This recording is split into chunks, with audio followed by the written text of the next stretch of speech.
everyone. Welcome to the latest installment of MSP Business School. I am here with you today, Brian Doyle, and with me as well is Rob Rogers. How you doing? Our Trace Amigo is not That's with right. us today. That's right. He's still MIA out there. He's MIA out there. And, the sad statement is we're probably going to say he's still on the tarmac. So he's been there for about a week now, if you're watching these videos, right? Yes. He's not a happy camper. Imagine that secret, guys. We batch record. But anyhow, with us today, we've got a very special guest. We've got Michelle Bank from Nuspire with us today. Nuspire is a managed service or managed security service provider. And she's going to talk to us a little bit today about, what might have us confused out there in the MSSP space and why end users are really, it's the alphabet soup of IT at once again. Scratching their head. Confuses those out there who are non-IT. So Michelle, thank you for joining us today. Thank you for having me. This is going to be a fun topic. Yeah, we love talking cybersecurity over here. It's, we get to talk a little fear, uncertainty, and doubt. So I love to kick things off with learning a little bit about you, the person first, though. Tell us a little bit about, what drove you into IT, what you were doing on the way up, and how you ended up in security. Yeah, so I've been more or less in the technical aspects for, since I graduated from college. I worked for an engineering professor when I graduated from college for a couple of years. And so I've always enjoyed understanding technology. However, I did end up on the marketing side. My roots are in product, even setting up technical trials when I worked at Bell South. And it landed me here. I'm the Chief Product and Marketing Officer for Nuspire today. Been with the company, it's going on 2 years now, but my background has also been in security before that, and then technology for like the past 25 years.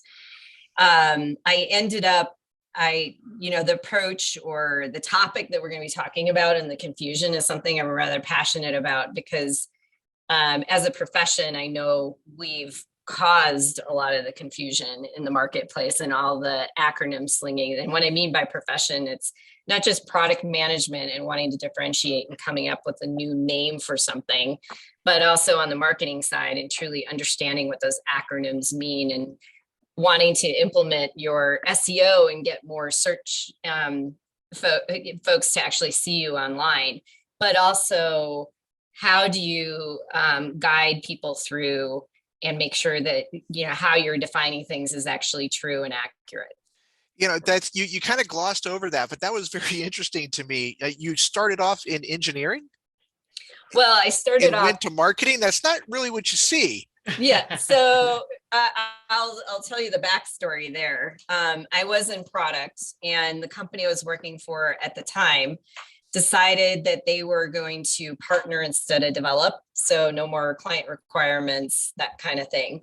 And it was a Fortune 500 that got bought by another company. Mm-hmm. And what they ended up doing is they said, we're going to get rid of product. So my boss at the time decided he was kept and he moved into marketing and took a couple of us with him.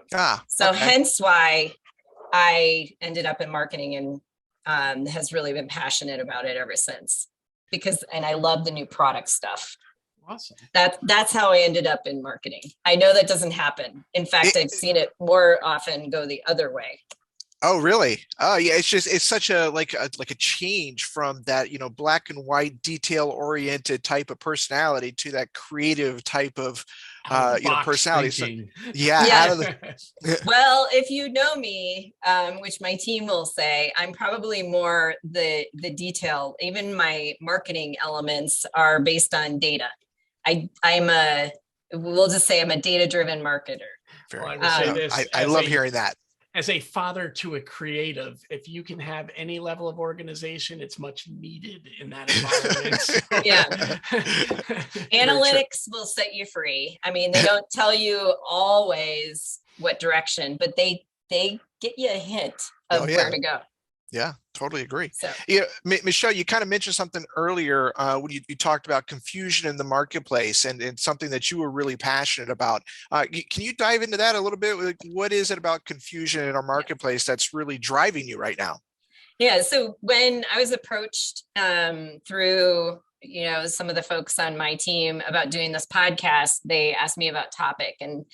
And one of the things that I hear pretty much daily, if not, even from my boss or my peers or people that I'm working with or people outside the company, the biggest source of confusion is there's new things launching all the time. And examples like, and I'm just going to throw out a list of acronyms. What is SOAR? What is EDR? What is MDR? Some people are using EPP. What's XDR? What's MXDR? People are making stuff we up. love our acronyms. We do. It is. And the biggest question is people have, in fact, somebody in sales asked me yesterday, they're like, here, so a technology vendor wrote this piece and they're defining what everything is. And I looked at it and I'm like, that's not how we're defining it.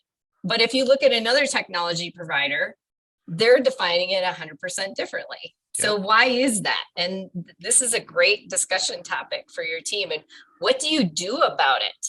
What do I do as an MSP to be able to figure out what these things mean? Yeah. So that's why I brought up this topic. What do you do about it? Because I got to say, when I was in the military, I thought we had a lot of acronyms, right? Not even close. I could just tell you on the sales side, which is where I sit, we have so many different acronyms for the same position within our side of the house that it's just amazing. Like I can't even imagine, over on the other side, all the different acronyms. So what do you do about if your company is defining everything differently through that acronym versus everybody else? Like how do we fix that? So I look at it from the lens of answering two big questions before you even get to that. It's pick your, you have to do a little bit of research for how you want to define it or what you want to align to. And my advice to people is look at the outcome of what I'm trying to achieve, not the technology or what somebody calls it. Got it. So I'm going to use XDR as an example. I have seen where people say, XDR, I have XDR, I'm going to sell you XDR. What does XDR mean? Some people believe that it's ingestion of endpoint telemetry. And I have XDR. I'm solving for that. And I'm applying it to maybe network and I'm correlating the data and I can give you an output. Others believe that XDR is a platform of a group of technology, but at the end of the day, they're solving for the same thing, providing a client with the ability to correlate multiple sources of telemetry to give them better insights into their solution. So if you focus on what are you trying to achieve, that is the answer to one of your questions. The second thing is diving a little deeper. So once you align to what the outcome is, do they have sustainability over time? Then you ask the question, do they have the technology and the infrastructure developed to be able to sustain their claim over time? And that might be set up so that they can have the integrations available that you need to correlate all the data. So those are my advice on like, how do you get to what does X mean? How are people defining it? After trying to crack this nut for a while, so to speak, right? I've just learned that I can't change how some of the big names are defining things. They have big marketing budgets and they can make up names. I mean, I'll give you another example. Zero Trust. Everyone's probably heard of Zero Trust. Yep. That was made up by an analyst and they had lots of marketing dollars that they could call it what they wanted to. It started at Forrester, I believe. And those elements, like everyone knows what it is now, but as an MSSP or an MSP, you don't have the dollars to make up your own name for things. And so then you look at what is everyone else calling it and why are they calling it that? And if you focus on what the outcome is, you're much better on being able to define what those acronyms truly mean. And really, when you're talking to the end user, many cases, they are not IT pros, especially when the MSPs or MSSPs are serving them. So all they care about is the outcome because they have no idea what the acronyms are. You know, and I think it's critical to help people that way. And to your point, yeah, sometimes for the companies that smaller companies that come up with those brands, the biggest problem is just amplification and reach, right? There are so many bad definitions out there because they were started by companies that just had, as you said, big marketing budgets. And thank God, I just saw something on Google. Digital transformation is finally going down in searches. And that one was used for so many different conversations over the years that nobody really knew what digital transformation ever was or is. Yeah. And you hit the nail on the head. It's really about, and then as speaking to all the MSP marketing teams and product teams, make sure that you're clear. And my team will, if they listen to this, they will know. I always say this, if it's not clear to you, it's not going to be clear to anybody else. Right. And that includes people that are non-technical. Our audience as an MSSP are not the people that are top 50 organizations in the world that have developed their own in-house skill sets. We've managed security services for clients, and those are usually in varying levels of maturity, and we have to help them fill their gaps. So they're not a huge chunk of those clients are not going to know what you're talking about unless you're very clear on the outcome. Yeah, well said. Yeah, so those are the things that, from an advisement perspective. And then the other thing is you can debate for hours over how you're going to define X, Y, and Z. The best way I would say is pick a lane, make sure people agree to it, but pick a lane, because otherwise you will make yourself crazy trying to align or figure out if you're going to align to a particular analyst, because even the industry analysts in the top 3, I see different definitions coming out of how they define things. I liken it to regional dialects, right? Your company has to have the dialect that's going to fit you. And as long as you're all defining it the same way and are on the same page and know what each other is talking about, then you carry that message to the streets, and anybody that comes in from your organization will be able to back it up. So, whether that's you're right. Southern drawl or you talk really fast like me in the Northeast, you just got to have your approach to it, and those definitions can be made in-house, because to your point, they don't really mean anything to many of the users out there. Their marketing lingo and their marketing terms. Yeah, that's why I would say we spend a lot of time on what I call a message map. And this is another buzzword that if my team sees this, they're going to eye roll, because we spend a lot of time on making sure it's clear what it is that we're doing, why we're doing it. And it's one page. They're only allowed one page. I say, I don't care if the font's 6, you only get one page. If you have to go beyond it, we didn't do something right. So, talk to me a little bit more about that. So what do you mean message mapping there, specifically for what you're talking about? Yeah. So here's an example of that. We start with who are defining and who are our audience. So for your example, if you're looking at a particular technology, a lot of what you might read out there is specific for an audience. Is it for a channel? Is it for someone who's actually using the technology? Is it somebody that is going to help us provide better services for our clients? They're completely different ways of positioning and messaging depending upon the audience. So what you need to do is take a look at who you're defining. So we usually start there. So who are we talking to? Then we look at, okay, what do they care about? What do they think about us today? Or not even us as Nuspire, but the industry in general. Confusion in the market. I don't know what the heck's going on. Or if we're launching a new service, so think about MDR, that's something that we have today. Why do people want it?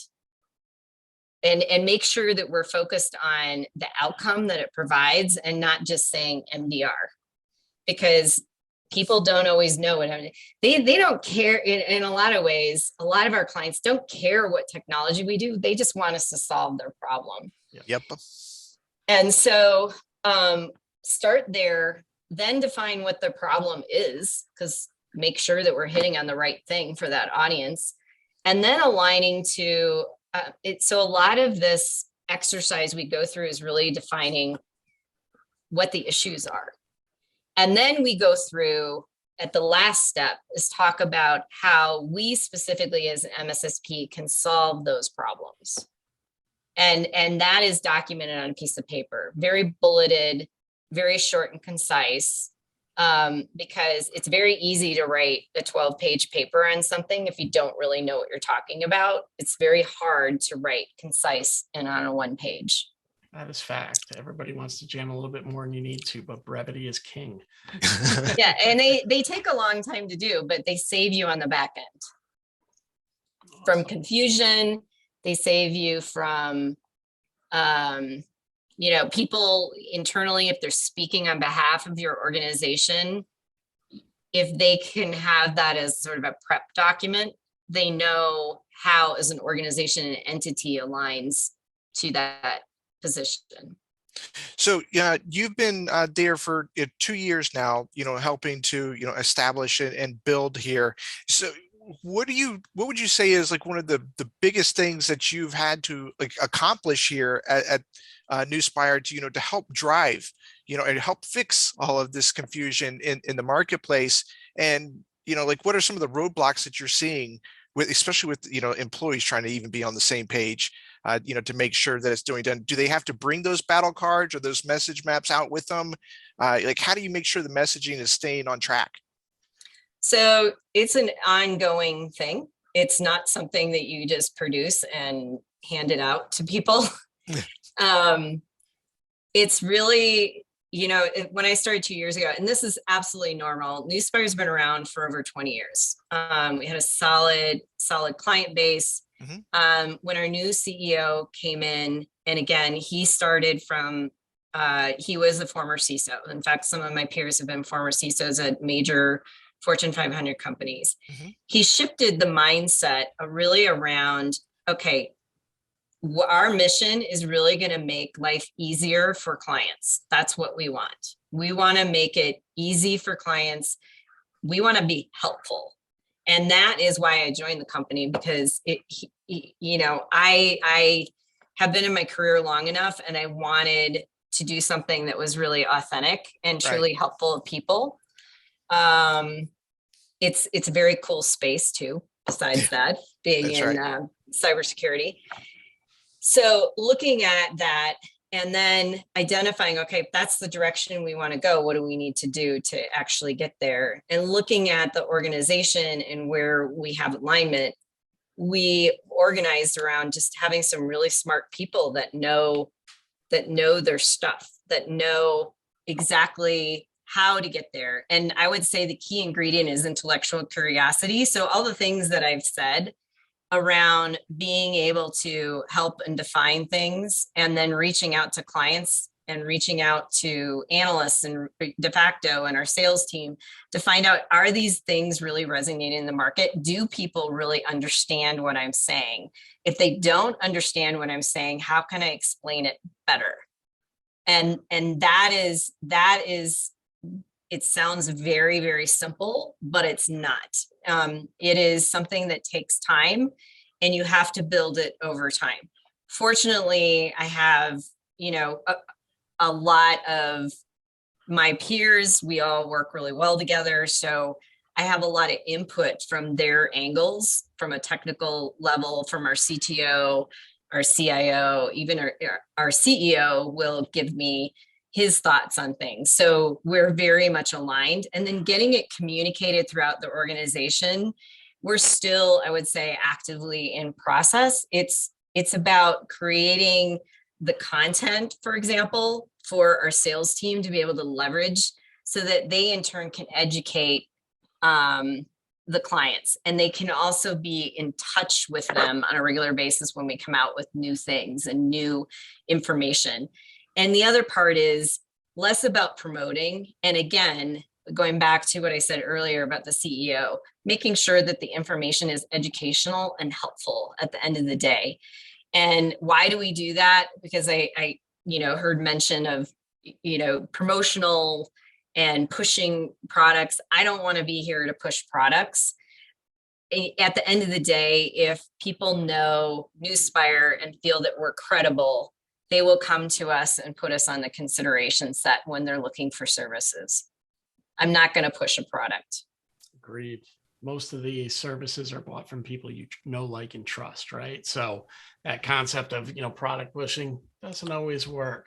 That said, I think you have a little teaser promo you want to talk about today, correct? There's some things in development over at Nuspire that might be of interest to some of our listeners. A little sneak peek.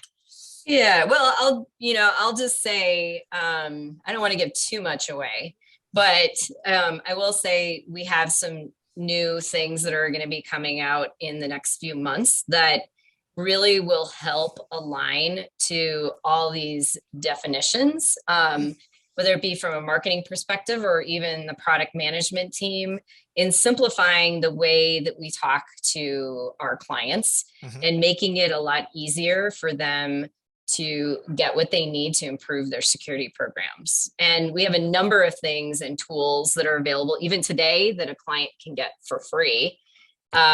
We have a product that we just launched in March called My Nuspire. And within that product, if somebody is in a particular industry, I'm making this up, manufacturing, they can go inside that portal and get and identify that persona or that industry within that tool, and they will get all the current threat actors and what they're doing within that particular industry. Why is that important? Because then you can guide and figure out what's more important to the threat actors. I know where I need to spend my money to protect it and where I need to focus. That's number one. Number two is there's also a self-assessment available in there that gives you recommendations based on 30 different controls, and you can see where you stack up against other people with recommendations on what to do to improve your program. Some of it, the outcome, and this is again where I talk about being helpful.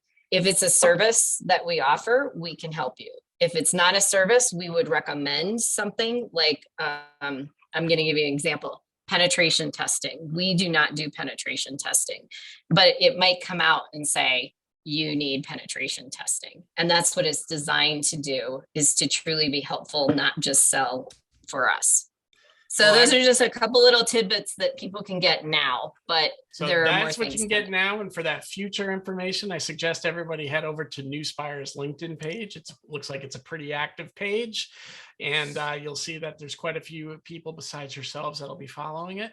So you'll get all that great information as it comes live, and as Michelle's team's ready to release it.